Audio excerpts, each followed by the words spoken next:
1. Perkenalkan, nama saya Manulia Bisda dengan 1061905 dari S1 Kedokteran Gigi Institut Ilmu Kesehatan Baktiwiyata Kediri. Di sini saya akan menjelaskan tentang gigi 41, 42, dan 43. Yang pertama adalah gigi 41. Gigi 41 merupakan gigi bawah ke satu kanan.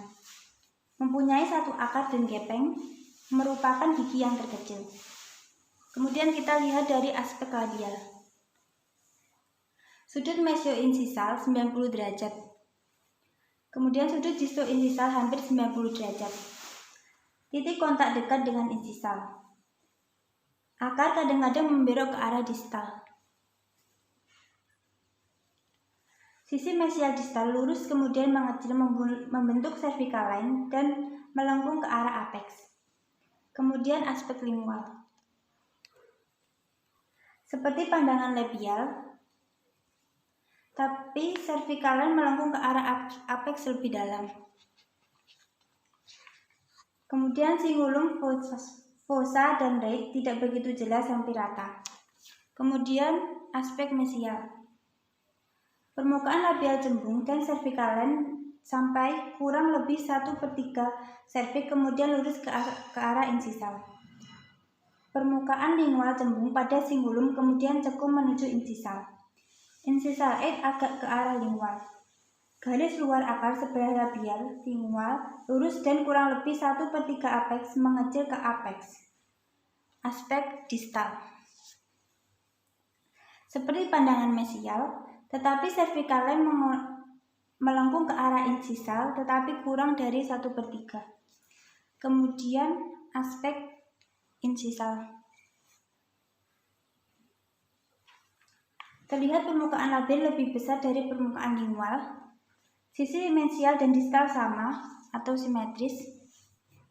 Kemudian permukaan labial terlihat banyak sebab insisal 8 lebih ke arah lingual.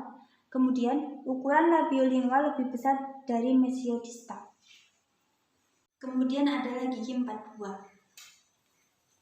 Merupakan gigi bawah kedua kanan dan kiri median line. Mempunyai satu akar. Ukuran lebih besar dari gigi 43.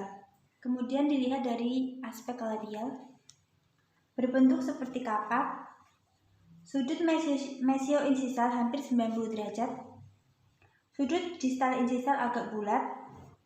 Garis insisal turun dari mesial ke distal. Cervical line melengkung ke arah apex. Kemudian dilihat dari aspek lingual.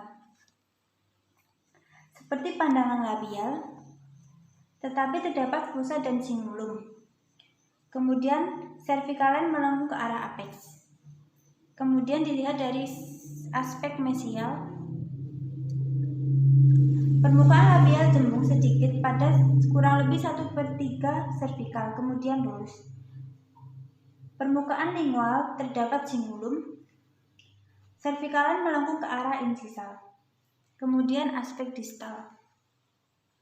Seperti pandangan mesial tetapi cervical line tidak terlalu dalam. Kemudian aspek insisal.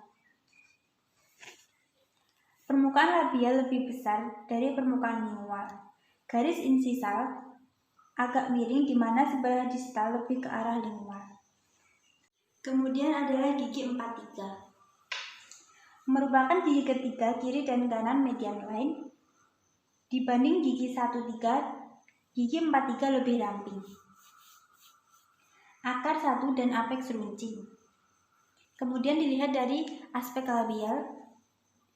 Mempunyai dua lereng mesial dan distal di mana lereng mesial lebih pendek dari lereng distal. Kemudian jarak mesiodistal lebih kecil dari mesiodistal gigi 13. Cervical line hampir 1,5 lingkaran dan melengkung ke arah apex. Kemudian aspek lingual. Cingulum right dan fossa tidak begitu jelas. Cervical line melengkung ke arah apex. Kemudian dilihat dari aspek mesial. Bagian insisal tebal. Kemudian puncak cups agak ke arah lingual. Cervical line melengkung ke arah insisal. Kemudian aspek distal. Seperti aspek mesial, tetapi cervical line tidak sedalam mesial. Kemudian aspek insisal.